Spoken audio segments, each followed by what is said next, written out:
कि अपने आप में बेहद अनूठी है। भारत की ये सबसे बड़ी और अपनी तरह की पहली परिवहन संपर्क प्रदर्शनी, जिसमें ऑटोमोबाइल सेक्टर के रिसर्च, कॉन्सेप्ट और प्रोडक्ट्स की प्रदर्शनी है। अपने आप में इसे अनूठी कहा जा रहा है और परिवहन संपर्क की अपनी तरह की पहली ये प्रदर्शनी है और प्रधानमंत्री नरेंद्र मोदी इसका निरीक्षण करते हुए, इसके बारे में जानकारी लेते हुए, इसके बारे में बातचीत करते हुए, और सबसे बड़ी बात ये है कि इसमें ऑटोमोबाइल सेक्टर के रिसर्च, कॉन्सेप्ट और प्रोडक्ट्स की ये प्रदर्शनी है और 600 से ज़्यादा एग्जिबिटर इसमें शामिल है। और ये बताया जा रहा है कि भारत मंडपम में ये आयोजित देश का पहला मेगा मोबिलिटी शो है, जिसमें ऑटोमोबाइल सेक्टर के रिसर्च, कॉन्सेप्ट और प्रोडक्ट्स की प्रदर्शनी है। और उसी प्रदर्शनी का जायज़ा लेते हुए प्रधानमंत्री नरेंद्र मोदी और उसके बारे में जानकारी लेते हुए, बातचीत करते हुए, जहां पर 50 से ज़्यादा देशों से 600 से ज़्यादा एग्जिबिटर शामिल हैं और दुनिया भर की नोटेबल टेक और ऑटो कंपनियां इसमें भाग ले रही हैं। हमारे संवाददाता तापस भट्टाचार्य हमारे साथ जुड़े हुए हैं और ज़्यादा जानकारी के साथ। तापस, प्रधानमंत्री ने इस प्रदर्शनी का निरीक्षण किया, क्या जानकारी इस प्रदर्शनी के बारे में है? अपने आप में इसे पहली और अनूठी प्रदर्शनी बताया जा रहा है। बिल्कुल, आपने सही कहा कि भारत मोबिलिटी ग्लोबल एक्सपो जो है अपने आप में बहुत बड़ी एक एक्सपो है। इसका इसलिए इम्पोर्टेंट है क्योंकि इसमें, जैसे आपने कहा कि 50 से ज़्यादा कंट्री से लोग यहाँ पे पार्टिसिपेट करें। देश विदेश के सबसे बड़ी जो कंपनियां हैं वो यहाँ पे शिरकत कर रही है। और एक तरह से हम बार बार जब बात करते हैं न्यूट्रलिटी की, हम बात करते हैं कि किस तरीके से एक ये जो एनवायरनमेंट को बचाया जा सकता है, उसका सबसे अहम चीज़ है कि ग्लोबल कंबशन जो है उसको कैसे कम किया जाए। तो उसका कम करने का सबसे सीधा तरीका है कि जिस तरीके से इलेक्ट्रिक व्हीकल या फिर जो दूसरे ऑल्टरनेट फ्यूल्स हैं उस पर ये गाड़ियाँ चली जाए। तो ये जो ग्लोबल एक्सपो अभी हम देख पा रहे हैं, वहाँ पे हमें ये देखने को मिल रहा है इस वक्त कि जो स्टेट ऑफ द आर्ट जो कंपनीज हैं अपनी जो टेक्नोलॉजी है वो लेके आई है। और वो इस वक्त आप देख पाते हैं प्रधानमंत्री को वो दिखाया जा रहा है। यहाँ पे प्रधानमंत्री इस पूरे एक्सपो में आए हैं, यहाँ पे एग्जीबिशन में वो ये पूरा का पूरा एग्जीबिशन में देख रहे हैं कि क्या क्या कटिंग एज टेक्नोलॉजी इस वक्त भारत में और विदेशों में है और क्या क्या वो कंपनीज है वो इनको यहाँ पे लेके आई है, उनको उसका इस्तेमाल किया जा रहा है। बिल्कुल। तापस, आपसे ये भी जानना चाहेंगे कि किस तरह के प्रोडक्ट्स इस प्रदर्शनी में हैं, किस तरह का जो रिसर्च कॉन्सेप्ट इसमें है और किस तरह की एक नई परिवहन संपर्क प्रदर्शनी इसे कहा जा सकता है, अपने आप में ये अनूठी है? जी बिल्कुल, आपने कहा कि ये एक अनूठी है क्योंकि जैसे हम बार बार कह रहे हैं कि यहाँ पे जो अलग अलग देशों के लोग आए हैं तो वो दिखा रहे हैं कि किस तरीके से जो टेक्नोलॉजी है, जैसे कि मैं एक एग्जांपल देता हूँ। अगर पोल्यूशन की बात करें तो पोल्यूशन यहाँ पे इस वक्त दिल्ली में या फिर इंडिया में जो सबसे बड़ा पोल्यूशन का प्रॉब्लम है वो है 60% पोल्यूशन यहाँ पे होता है जो व्हीकुलर पोल्यूशन है ना। व्हीकुलर पोल्यूशन से आप कैसे लड़ सकते हैं? व्हीकुलर पोल्यूशन से आप तब लड़ सकते हैं जब आपके पास ऑल्टरनेट टेक्नोलॉजी है। जैसे कि अगर हम बार बार करें बायोफ्यूल की, हम बात कर रहे हैं कि किस तरीके से जो ईवी को आगे बढ़ाया जा सकता है। अब इनको कैसे आगे लेके आ सकते हैं, इसकी टेक्नोलॉजी कहाँ से आएगी? तो ये टेक्नोलॉजी प्रोवाइड करते हैं ये कंपनीज। जैसे कह रहे हैं 50 से ज्यादा कंपनीज आई है, तो 50 से ज्यादा जब कंपनीज आई है, 50 ये लोग अपनी जो कटिंग एज टेक्नोलॉजी को यहाँ पे लेके आते हैं और उसको दिखाते हैं। 1000 से ज्यादा ब्रांड्स हैं, 13 ग्लोबल मार्केट में इनका एक वर्चस्व है। तो ये कंपनीज लेके आते हैं, उनको वो दिखाया जाता है कि ये हम टेक्नोलॉजी लेके आए हैं। इससे एक जमाना था जब लोग सोच नहीं सकते थे कि ईवी से गाड़ी चल सकती है। अब ईवी से गाड़ियां, इलेक्ट्रिक व्हीकल सिर्फ चल नहीं रहे हैं, उसको माइलेज भी दिया जा रहा है, उसको एक तरह से ऑल्टरनेट फ्यूल की तरह से उसको देखा जा रहा है। बिल्कुल। और इसमें ये भी बताया जा रहा है कि जो ग्रीन व्हीकल टेक्नोलॉजी है उसका भी प्रदर्शन है और वो अपने आप में कई आयाम लिए हुए हैं, उसके बारे में भी आपसे जानना चाहेंगे तापस। जी बिल्कुल, ग्रीन व्हीकल टेक्नोलॉजी की बात की जा रही है। इसमें टायर्स भी आते हैं, उसके साथ साथ जो अंदर की जो टेक्नोलॉजी वो भी बहुत मायने रखता है। तो जैसे मैं बता रहा हूँ कि आप टायर्स की यूज कर रहे हैं। तो आप टायर जब उस तरीके के टायर यूज कीजिए जो व्हीकल को स्मूथ करें, हल्का रखे, और वो यहाँ पे टेक्नोलॉजी हमने देखा कि अपोलो टायर्स है या फिर दूसरे और टायर्स कंपनीज है, उन्होंने एक डेमोन्स्ट्रेशन किया हुआ है यहाँ पे। अब ईवी की हम बात कर रहे हैं, एक तरीके के इस तरह से बनाया गया है कि उसको हेवी व्हीकल भी उस पर यूज किया जा सकता है। जैसे ट्रक हो गया, एक 20 टन का ट्रक तैयार किया गया है, बसेस तैयार की गई है। इसके साथ साथ जो हम बार बार बात करें हाइड्रोजन सेल की, हाइड्रोजन सेल के साथ किस तरीके से चलाया जा सकता है, वो उस पर काम किया जाए। तो ये सारी चीजें कंटिन्यूसली काम किया जा रहा है इन सब चीजों पे। तो ये टेक्नोलॉजी लेके आया जा रहा है। बार बार हम बात करें, भारत 2070 तक नेट न्यूट्रल होने की तैयारी कर रहा है। उसका जो लक्ष्य है 2070 तक, प्रधानमंत्री का नारा है कि 2070 तक नेट न्यूट्रल भारत बनेगा। नेट न्यूट्रल बनने में 2-3 चीजें अहम है। कि आप ग्लोबल कंबशन कम करें, आप ज्यादा से ज्यादा पेड़ पौधे लगाएं, जिससे कि जो कार्बन नेट न्यूट्रलिटी है वो बढ़ता है। जो तीसरा और अहम है कि जो टेक्नोलॉजी के जरिए आप इस तरीके से जो कार्बन एमिशन है उसको रोक सके। तो ये जो टेक्नोलॉजी के जरिए कार्बन एमिशन, जो मैं पहले भी मैंने बताया कि 60% व्हीकुलर पोल्यूशन से या प्रॉब्लम होती है हमारे यहाँ पे पोल्यूशन की, तो वो 60% को अगर हम किस तरीके से कम कर पाए, और ये कम कैसे कर सकते हैं, जब हम अलग अलग तरीके की टेक्नोलॉजी को यूज करके यहाँ पे उसको यूज करें। और ये टेक्नोलॉजी डेमोन्स्ट्रेशन यहाँ पे किया जा रहा है इस एक्सपो के जरिए। बिल्कुल, आपसे ये भी जानना चाहेंगे कि जब 50 देशों के 600 के करीब 600 से ज़्यादा एग्जिबिटर्स हैं जो इसमें शामिल हो रहे हैं, कई बड़ी कंपनियां हैं जो नए नवाचारों के साथ, नई तकनीक के साथ आ रहे हैं, तकनीक का आदान प्रदान भी होगा और बहुत सी इस तरह की चीज़ें होंगी। इससे जो हम परिवहन के क्षेत्र में या इस पूरे क्षेत्र में तकनीक के योगदान से कितना बड़ा बूम देख सकते हैं, कितना बड़ा उछाल देख सकते हैं तापस? देखिए, तकनीक जो है वो बहुत अहम है। तकनीक जिसके पास है आज की डेट में 21st सेंचुरी में टेक्नोलॉजी के जरिए ही आप आगे बढ़ सकते हैं। तो टेक्नोलॉजी जो है इस वक्त बहुत अहम हो जाती है।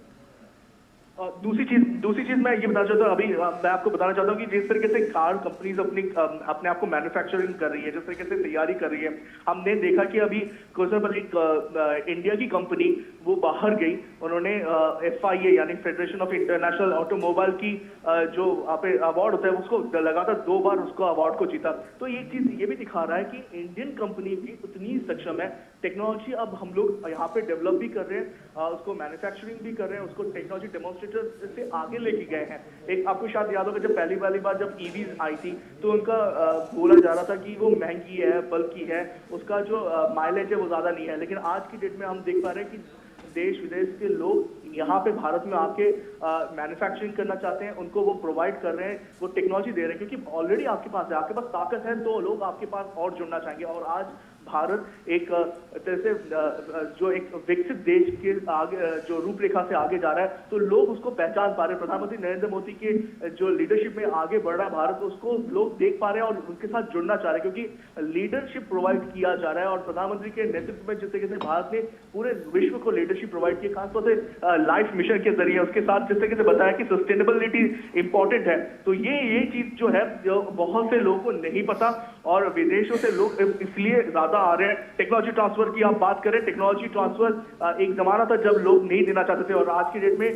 कंपनीज आगे आ रही है, इंडियन कंपनीज के साथ समझौता कर रही है, MOUs कर रही है कि किस तरीके से टेक्नोलॉजी ट्रांसफर के साथ साथ उनको भारत में भी एक तरह से एक समय मिल पाए। बिल्कुल, तापस आपसे ये भी जानना चाहेंगे कि जिस तरह से ये एक बहुत ही बड़ा प्लेटफॉर्म है जिस पर अगर हम परिवहन संपर्क की बात करते हैं तो उससे जुड़े जितने भी उद्योग हैं या उससे जुड़े जितने भी उसके पक्ष हैं यहाँ पर रखे जाएंगे, और उसके साथ ही जो टेक्नोलॉजी के आदान प्रदान की आप बात कर रहे हैं वो भी। तो ऐसे में जो विभिन्न इसके पक्ष आते हैं उसमें किस तरह के समाधान और उसको देखते हुए किस तरह का एक बड़ा विजन भी देखने को मिलेगा, किस तरह से एक बड़ा समाधान का रास्ता भी मिलेगा? देखिए, 2 चीजें अहम है इसमें। पहला चीज कि किस तरीके से भारत में ईवी को बढ़ाया जा सकता है, ऑल्टरनेट फ्यूल जैसे हाइड्रोजन सेल को बढ़ाया जाता है। इस पे लगातार गवर्नमेंट काम कर रही है। हमारे देखा है मोदी गवर्नमेंट ने इससे जो पूरा का पूरा इकोसिस्टम है उसमें बदलाव लाने की कोशिश की है। PLI स्कीम लेके आए हैं, तो PLI स्कीम से ये जो कंपनी, जो छोटी कंपनी से लेके बड़ी कंपनी को फायदा देने की बात की जा रही है कि आप लेके आइए, आप यहाँ पे अपना मैन्युफैक्चरिंग कीजिए, और बड़ी कंपनी जैसे फॉरेन की कंट्रीज है, टेस्ला वो तक यहाँ पे बात अपना जो मैन्युफैक्चरिंग है स्टार्ट करने की बात कर रही है। आप सोचिए बड़ी कंपनीज क्यों यहाँ पे आना चाहती है। ए, बड़ा मार्केट है। बी, भारत एक स्टेबिलिटी प्रोवाइड करता है ना सिर्फ आपके साउथ ईस्ट एशिया में बल्कि पूरे एशिया और वर्ल्ड में। यहाँ पे हम जियोपॉलिटिकल देख रहे हैं किस तरीके से दो जगहों पे कॉन्फ्लिक्ट चल रहा है, रशिया और यूक्रेन से लेके आप अगर यहाँ पे देखें वेस्ट एशिया में देखें, और इनके बीच में भारत एक तरह से प्रोवाइड करता है लीडरशिप, एक तरह से प्रोवाइड करता है स्टेबिलिटी पूरे रीजन के लिए। तो कंपनीज को क्या चाहिए होता है कि वो स्टेबिलिटी प्रोवाइड की जाए, उनको एक प्रोवाइड किया जाए एक तरह से एक पूरा इकोसिस्टम, और वो इकोसिस्टम इस वक्त भारत में मौजूद है और उसी का फायदा सब उठाना चाहते हैं। सिर्फ भारतीय कंपनी नहीं, विदेश की कंपनी जो यहाँ पे आके उस तरीके से काम करना चाहते हैं। तो ये एक तरह से भारत के लिए सिर्फ नहीं पूरे विश्व के लिए बहुत बड़ी बात है। जैसे मैंने पहले कहा कि प्रधानमंत्री नरेंद्र मोदी के नेतृत्व में भारत ने एक स्टेबिलिटी, एक नेतृत्व प्रोवाइड किया है पूरे विश्व को। सस्टेनेबिलिटी मिशन लाइफ के साथ साथ किस तरीके से आप आगे जा सकते हैं।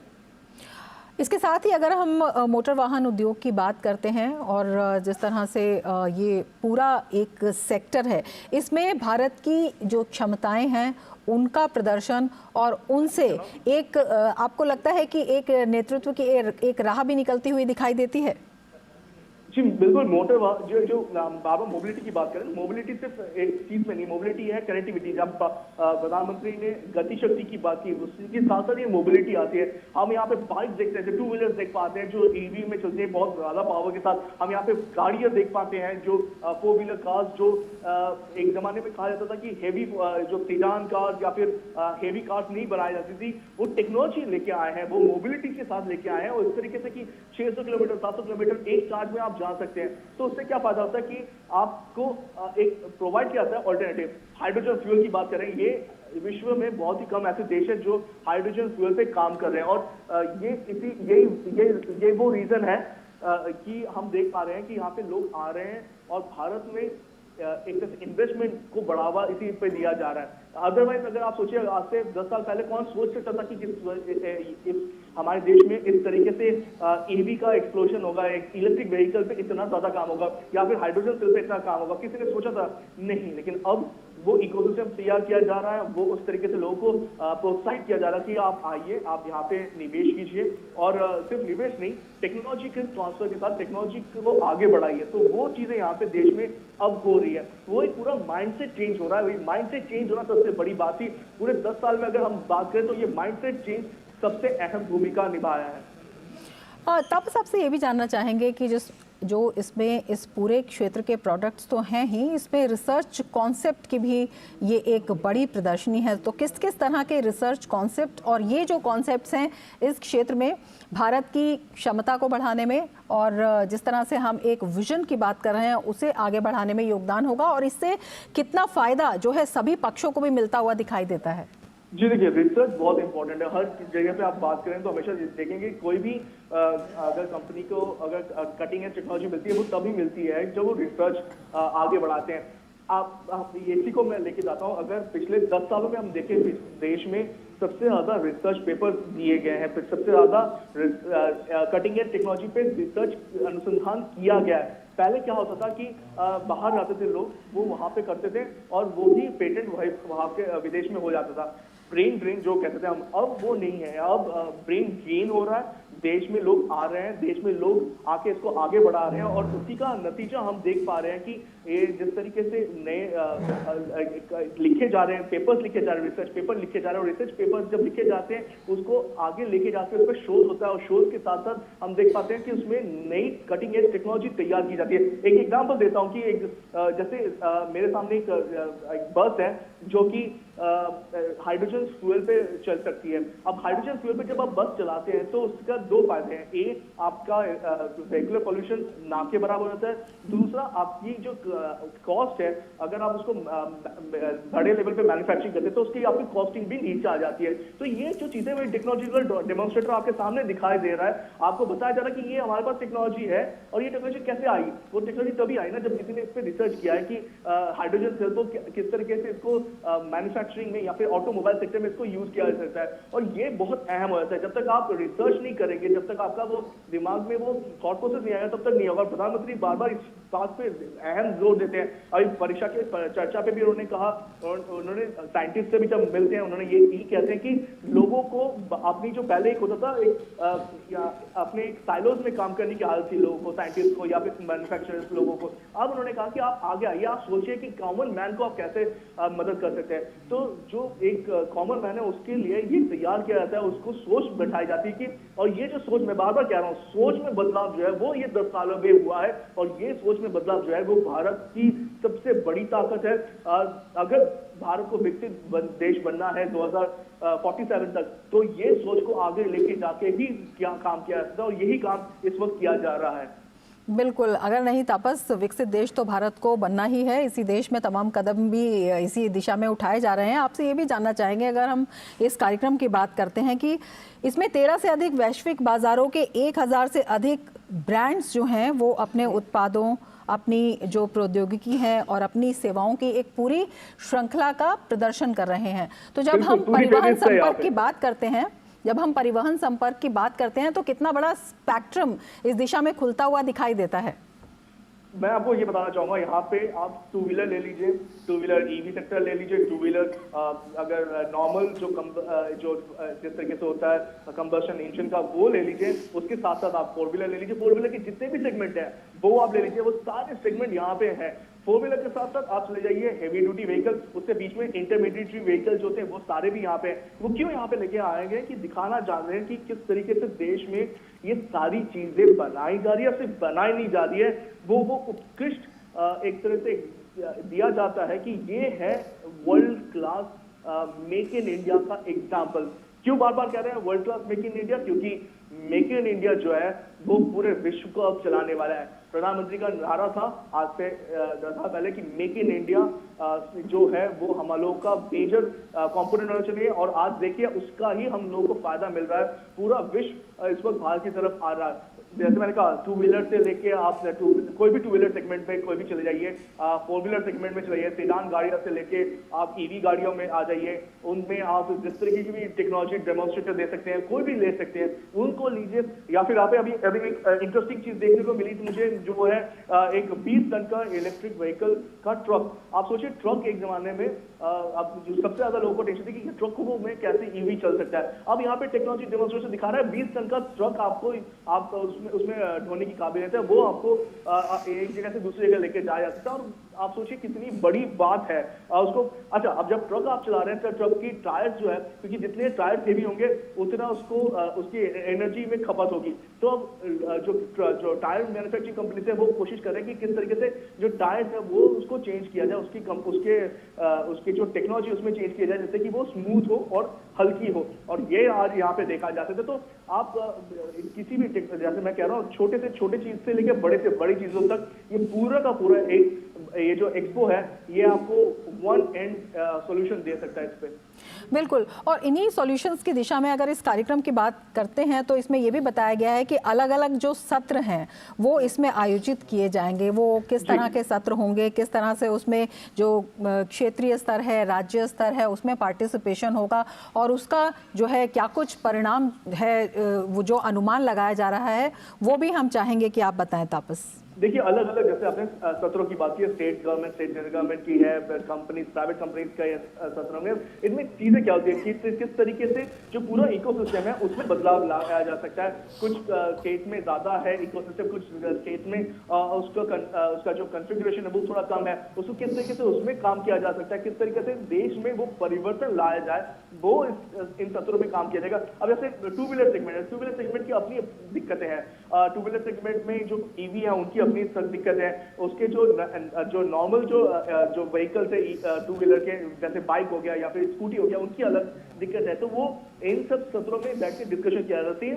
अगर हम बात करें गाड़ियों की, गाड़ियों में अलग अलग सेगमेंट है, अलग अलग सेगमेंट की जो दिक्कत है वो अलग तरीके से ही एक्सप्लेन की जा सकती है। एक जगह पे उसको बैठ के एक्सप्लेन करना मुश्किल है। अलग अलग टोपोग्राफी है, जैसे डाउन साउथ उसका अलग प्रॉब्लम है। अगर हम नॉर्थ वेस्ट इंडिया की बात करें, वहां पे मैन्युफैक्चर को अलग प्रॉब्लम फेस करनी पड़ती है। तो ये एक जगह पे सारी प्रॉब्लम्स को बैठ के डिस्कस करना, और डिस्कशन जो है वो सबसे पहला जो स्टेप होता है किसी भी प्रॉब्लम को हल करने का, और यही यहाँ पे किया जाने की कोशिश की जा रही है। बिल्कुल तापस, और सबसे महत्वपूर्ण बात यह है कि जिस तरह से प्रधानमंत्री ने इस प्रदर्शनी का निरीक्षण किया, जिस तरह से हर चीज़ की, हर पहलू की बारीकी से वो समीक्षा कर रहे हैं, बातचीत कर रहे हैं, और इस लेवल पर जब लीडरशिप तमाम चीज़ों में इंटरेस्ट दिखाती है, केवल इंटरेस्ट नहीं दिखाती बल्कि रुचि के साथ उसको आगे बढ़ाने का काम करती है, ये जो